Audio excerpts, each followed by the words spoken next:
Now, faith is the substance of things hoped for, the evidence of things not seen. And it says that it's impossible to please God without faith. So James comes in talking to a new church, talking to new Christians, and he wanted to establish you a good foundation. So he starts off by building your faith. He tells them, count it joy whenever you face trials of many kinds.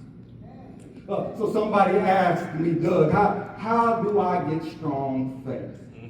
How do I get strong faith? And my answer is simple. Keep living. You get strong faith by keep living. Because faith can't be taught. It's got to be lived. Faith got to be exercised. Faith has to be shaped and molded through the fires of life. So like my old school friends tell me, just keep living. Just keep living. And like my teenage kids always tell me, you keep living and life will start lifing. And then you will start to see the muscle of faith exercised. So you got to let the muscle of faith exercise through life's trials and tribulations. And then you will know that you are mature, complete, without lacking anything. Somebody asked me, they say, Doug, well, I got big faith. I got big faith. And then my question then becomes, well, do your faith have any endurance? Because you can have faith so big that you believe it, but now do it stand the test of time?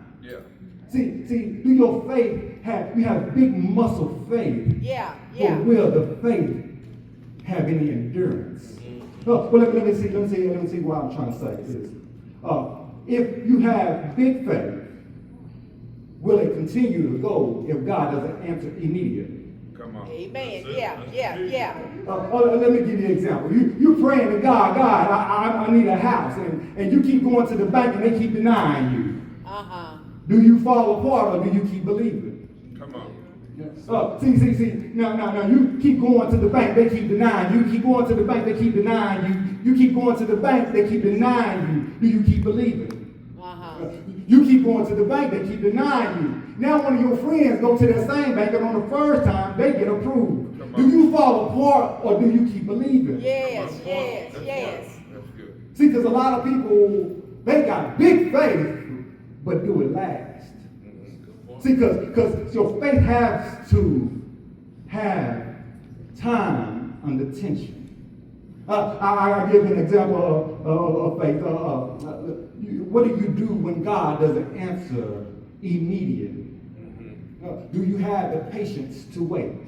I take my son to the Walmart, and I give him the pep talk that all parents give their kids before they go into the store.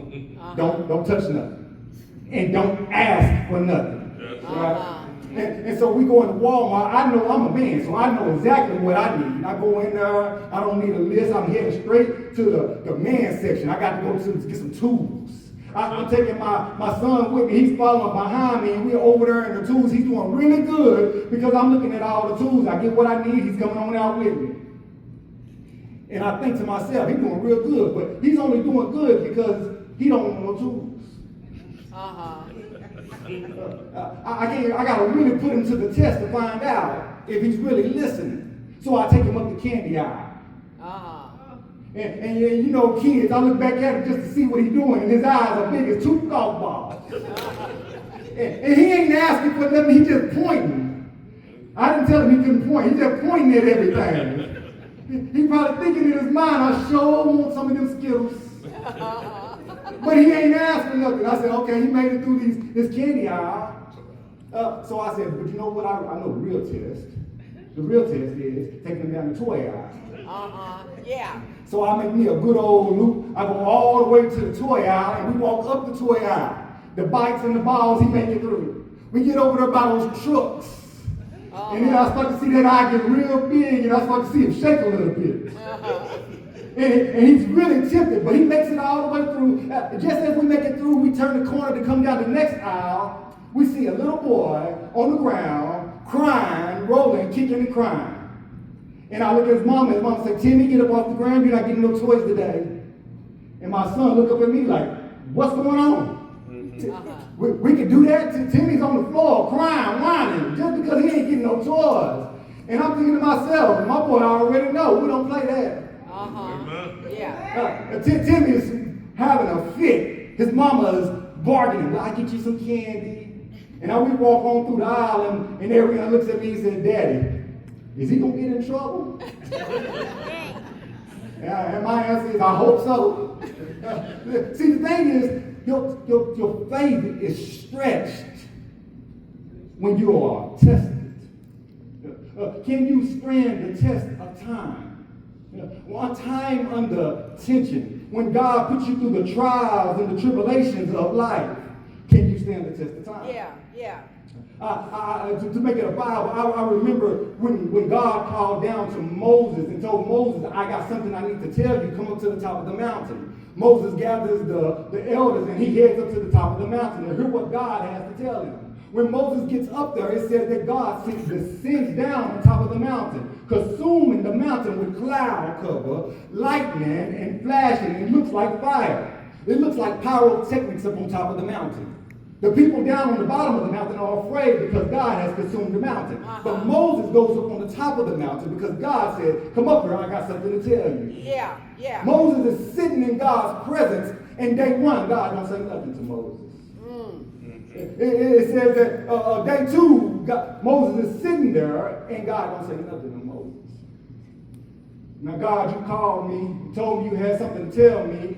I'll make a hurry to get up to the top of the mountain just to sit here and wait. Day three, God ain't said nothing to Moses. Come on. My question is, could you continue to wait? Come on. Moses ain't got no TikTok, he ain't got no Instagram, he ain't got no Facebook to log on, he can't read no book right now. Moses is just sitting on top of the mountain, waiting on God to speak. He is sitting in the presence of God. God is all around him, he has consumed the mountain, and he is sitting in the presence of God, and all he is doing is waiting. Come on.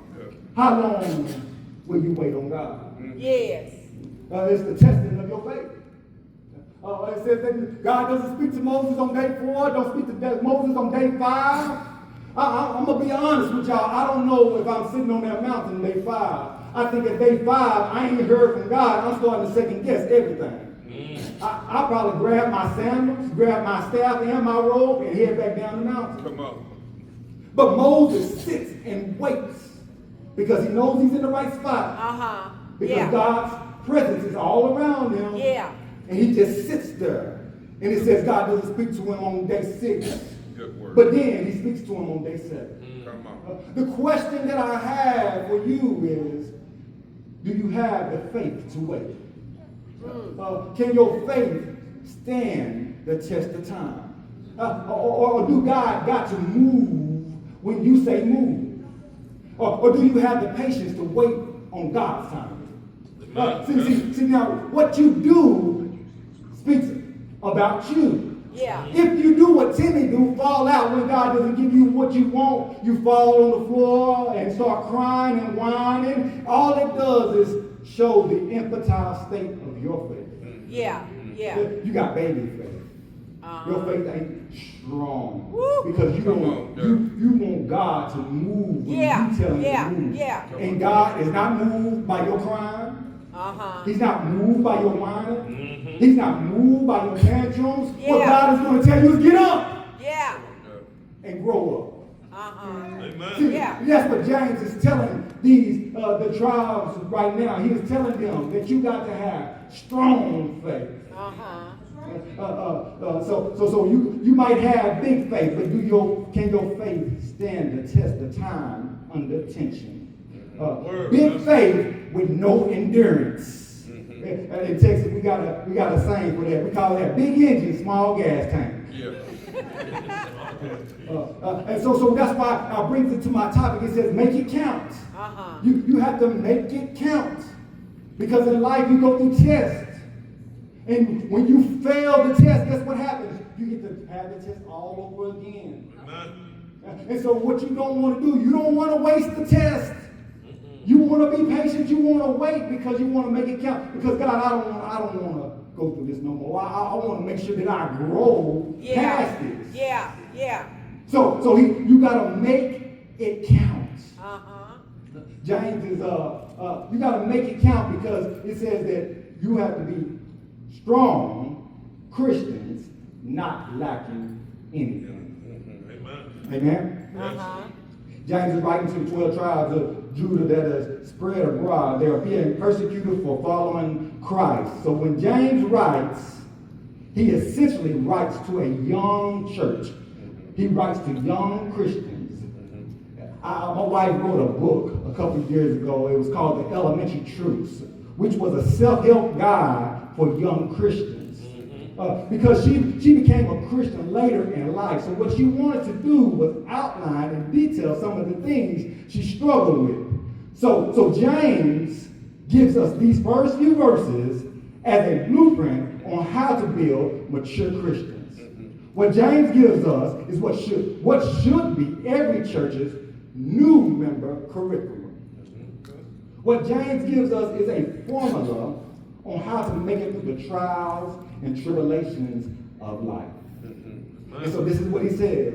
He said, listen close. Count it joy. Whenever you face many trials of many kinds. Yes. Because it is the test. God is trying to mature you. So I love the way James comes into this verse. James comes into this verse, like I like to say, James comes into this verse hot. I absolutely love the way James comes into this verse.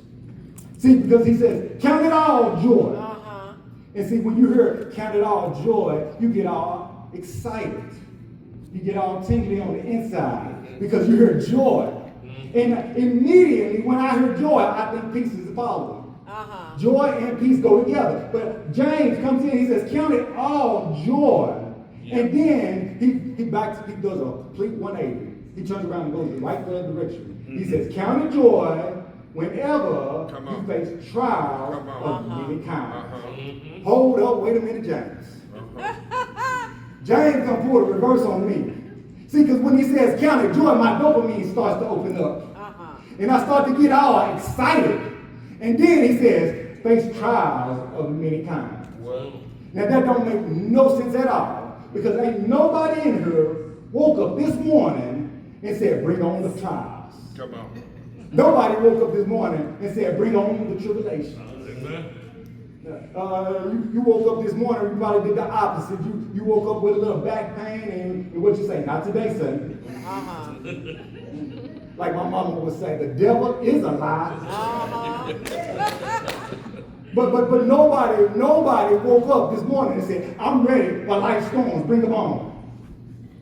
So James says, count it all joy whenever you face trials of many kinds. What stands out right here is, listen to this. This is a harsh strategy, but I like how he's giving it. See, because he gives a little candy with the medicine. See, he starts you out all happy, and then he brings it right behind you to give you what you need. He starts out with the joy, and then follows it up with trials and tribulations. James, don't tell them to give your life. James does not tell them to give their life to God, and everything will be perfect. James does say, give your life to God, and all your blessings will come. James didn't say, give your life to God, and all your problems are going to disappear. Yes. James didn't say, give your life to God, in 30 days you're going to get a promotion. He didn't tell you to walk around the house 6 times, and on the 7th shout, and you'll get it. He didn't say none of that. James comes in, and James does something like I like to do. James gets it to him straight. Yeah. He said, I ain't got to sugarcoat it to nothing. I got to tell you straight how it is. Yes. James says, count it joy. Whenever. And this is where you got to watch the verse, because it says, whenever. Now listen. I like reading it in different versions, right? Because it might say something different in another version. So in the King James, it says when, right? And then in the new NIV, it says whenever, right? But if you go to the Message version, it says when. If you go to the Common English version, it says when. So this is what it tells me. It's when you face trials. So there is make no mistake about it. You are going to experience some trials and tribulations in this life. Yeah. Yes, yes. James ain't sugarcoating it. He says when. He doesn't say if. Because I don't want no surprises for y'all. Y'all are babes and I'm trying to mature y'all. Yeah. And I don't want to give you no surprises. So when you face trials of many kinds, you count it joy. Amen. I love the way James is saying this. I think about some of the old mentors. I like somebody to ride me hard. I mean, be hard for me. Tell me if I'm messing up. Get me straight. James says this. He says, I love you too much to lie to you. Come on. Woo! Yeah. I love you too much to tell you just what you want to hear. Yeah. Yeah. So I'm going to give it to you straight. Yeah. I'm not telling you that you won't have to give your life to God and you won't have no problem. I'm not giving you that.